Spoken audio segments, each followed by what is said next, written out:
The law of evidence, also known as the rules of evidence, encompasses the rules and legal principles that govern the proof of facts in a legal proceeding. These rules determine what evidence must and must not be considered by the trier of fact in reaching its decision, and, sometimes, the weight that may be given to that evidence. The law of evidence is also concerned with the quantum, quality, and type of proof needed to prevail in litigation. The rules vary depending upon whether the venue is a criminal court, civil court, or family court, and they vary by jurisdiction. The quantum of evidence is the amount of evidence needed. The quality of proof is how reliable such evidence should be considered. Important rules that govern admissibility concern hearsay, authentication, relevance, privilege, witnesses, opinions, expert testimony, identification, and rules of physical evidence.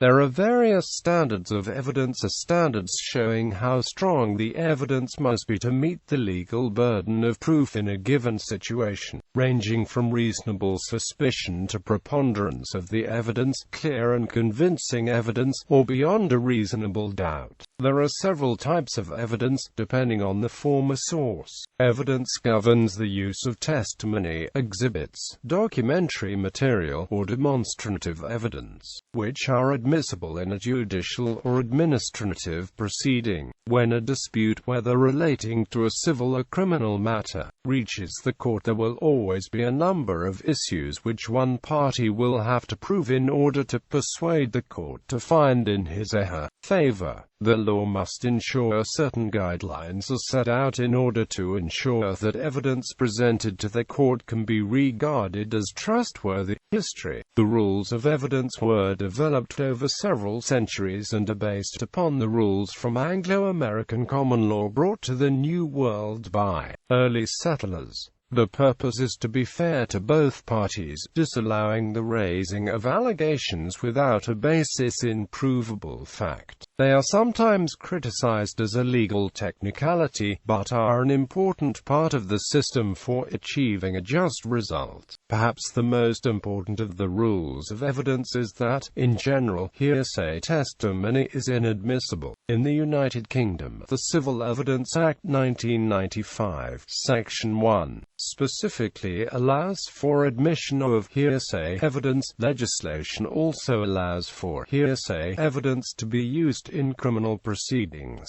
which makes it possible for the accuser to induce friends or family to give false evidence in support of their accusations, because, normally, it would be rejected by the presiding authority, a judge. There are several examples where presiding authorities are not bound by the rules of evidence. These include the military tribunals in the United States and tribunals used in Australia to try health professionals.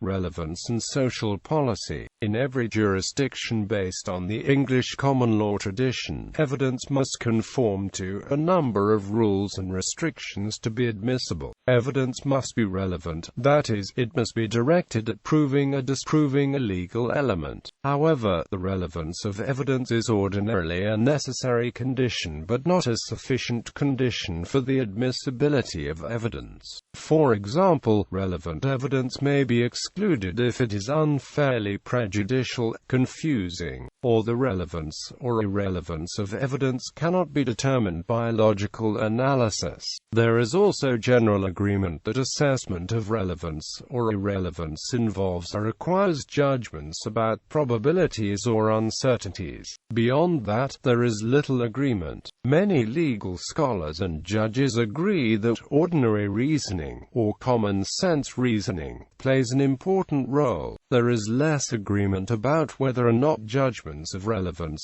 or irrelevance are defensible only if the reasoning that supports such judgments is made fully explicit. However, most trial judges would reject any such requirement and would say that some judgments can and must rest partly on unarticulated and unarticulable, hunches and intuitions. However, there is general agreement that the relevance of at least some types of expert evidence, particularly evidence from the hard sciences, requires particularly rigorous, or in any event more arcane reasoning than is usually needed or expected. There is a general agreement that judgments of relevance are largely within the discretion of the trial court, although relevance rulings that lead to the exclusion of evidence are more likely to be reversed on appeal than irrelevance rulings that lead to the admission of evidence. According to Rule 401 of the Federal Rules of Evidence, evidence is relevant if it has the tendency to make the existence of any fact that is of consequence to the determination of the action more probable or less probable than it would be without the evidence. Federal Rule 403 allows relevant evidence to be excluded if its probative value is substantially outweighed by the danger of unfair prejudice,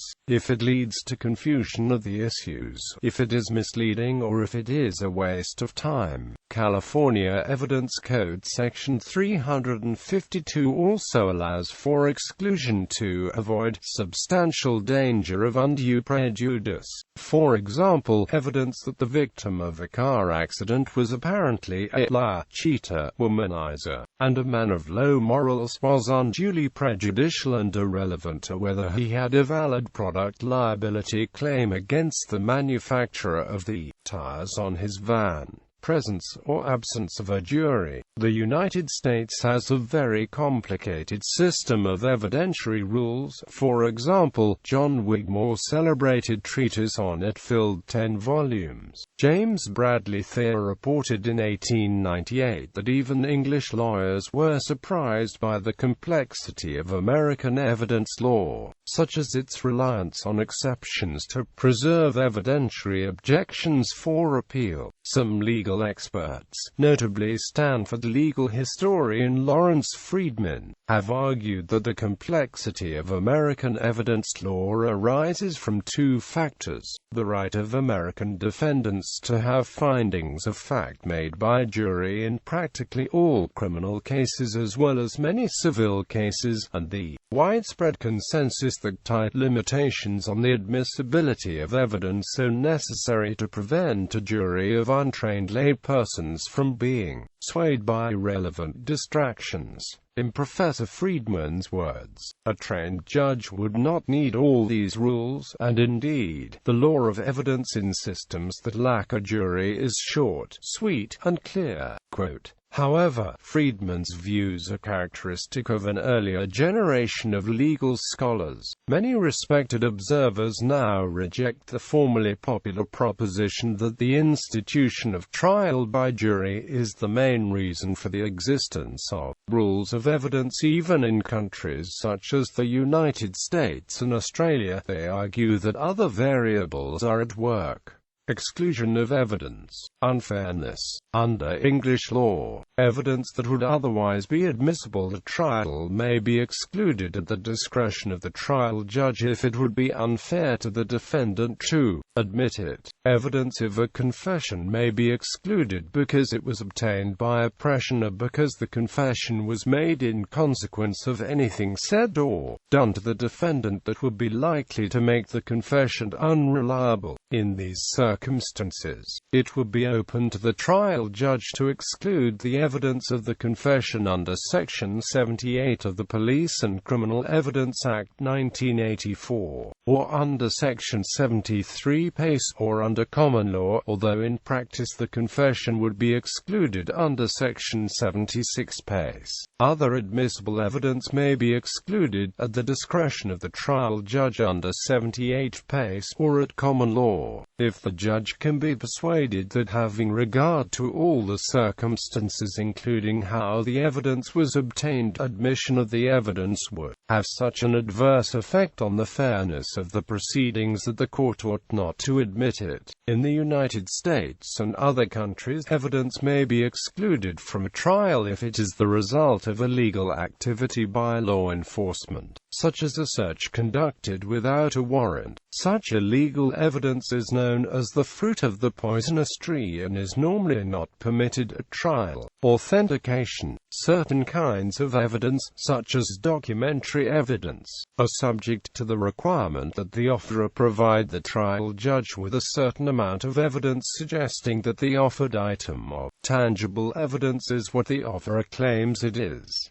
This authentication requirement has import primarily in jury trials. If evidence of authenticity is lacking in a bench trial, the trial judge will simply dismiss the evidence as unpersuasive or irrelevant. Witnesses. In systems of proof based on the English common law tradition, almost all evidence must be sponsored by a witness, who has sworn or solemnly affirmed to tell the truth. The bulk of the law of evidence regulates the types of evidence that may be sought from witnesses and the manner in which the interrogation of witnesses is conducted, such as during direct examination and cross-examination of witnesses. Other types of evidentiary rules specify the standards of persuasion that a trier of fact, whether judge or jury, must apply when it assesses evidence. Today, all persons are presumed to be qualified to serve as witnesses in trials and other legal proceedings,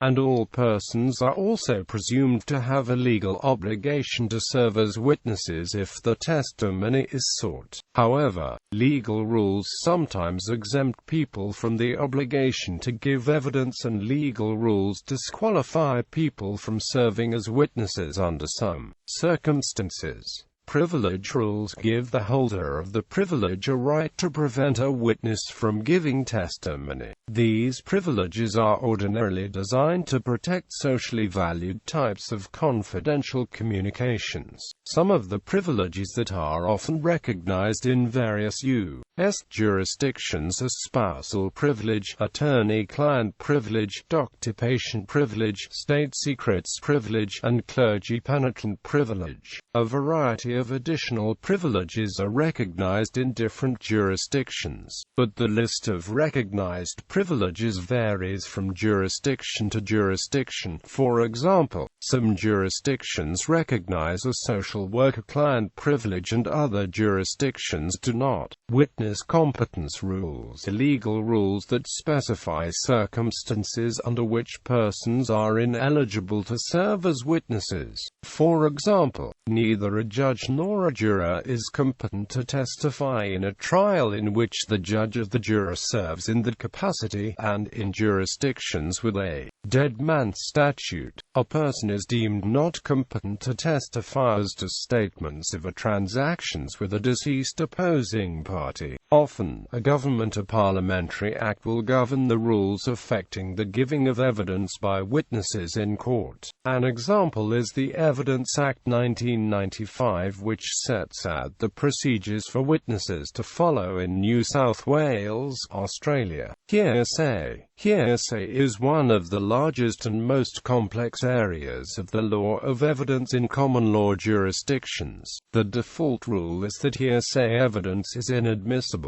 Hearsay is an out-of-court statement offered to prove the truth of the matter asserted. A party is offering a statement to prove the truth of the matter asserted if the party is trying to prove that the assertion made by the declarant is true. For example, prior to trial, Bob says, Jane went to the store. Quote, if the party offering this statement as evidence at trial is trying to prove that Jane actually went to the store, the statement is being offered to prove the truth of the matter asserted. However, at both common law and under evidence codifications such as the Federal Rules of Evidence, there are dozens of exemptions from and exceptions to the hearsay rule. Circumstantial evidence. Circumstantial evidence is indirect evidence that implies the existence of the main fact in question, but does not in itself prove it. The existence of the main fact is deduced from the indirect or circumstantial evidence by a process of probable reasoning. The introduction of a defendant's fingerprints or DNA sample are examples of circumstantial evidence. The fact that a defendant had a motive to commit a crime is also circumstantial evidence. In an important sense, however, all evidence is merely circumstantial because no evidence can prove a fact in the absence of one or more inferences. Burdens of proof. Different types of proceedings require parties to meet different burdens of proof, the typical examples being beyond a reasonable doubt, clear and convincing evidence, and preponderance of the evidence. Many jurisdictions have burden-shifting provisions, which require that if one party produces evidence tending to prove a certain point, the burden shifts to the other party to produce superior evidence tending to disprove it. One special category of information in this area includes things of which the court may take judicial notice. This category covers matters that are so well known that the court may deem them proved without the introduction of any evidence.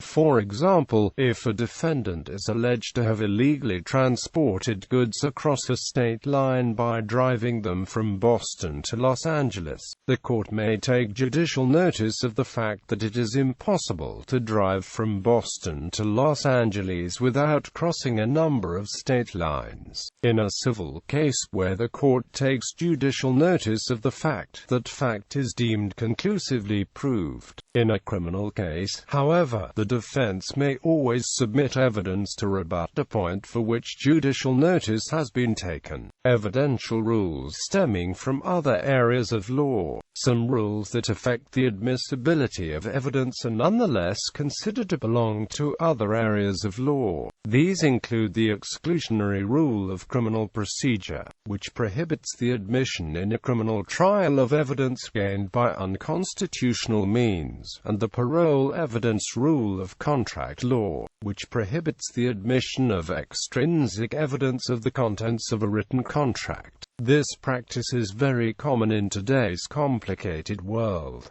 Evidence is an area of study. In countries that follow the civil law system, evidence is normally studied as a branch of procedural law. All American law schools offer a course in evidence, and most require the subject either as a first-year class, or as an upper-level class, or as a prerequisite to later courses. Furthermore, evidence is heavily tested on the multi-state bar examination. Approximately 1/6 of the questions asked in the test will be in the area of evidence. The MBE predominantly tests evidence under the federal rules of evidence, giving little attention to matters on which the law of different states is likely to be inconsistent. Tampering, falsification, and spoliation. Acts that conceal, corrupt, or destroy evidence can be considered spoliation of evidence and/or tampering with evidence. Spoliation is usually the civil law due process variant, may involve intent and negligence, may affect the outcome of a case in which the evidence is material, and may or may not result in criminal prosecution. Tampering is usually the criminal law variant in which a person alters, conceals, falsifies, or destroys evidence to interfere with the law enforcement, governmental, or regulatory investigation, and is usually defined as a crime. Parallel construction is the creation of an untruthful, but plausible, explanation for how the evidence came to be held, which hides its true origins, either to protect sources and methods used, or to avoid the evidence being excluded as unlawfully obtained, depending on the circumstances. Acts to conceal or destroy evidence and misrepresent its true origins might be considered both tampering and spoliation. By jurisdiction. Canada Evidence Act, Federal Rules of Evidence.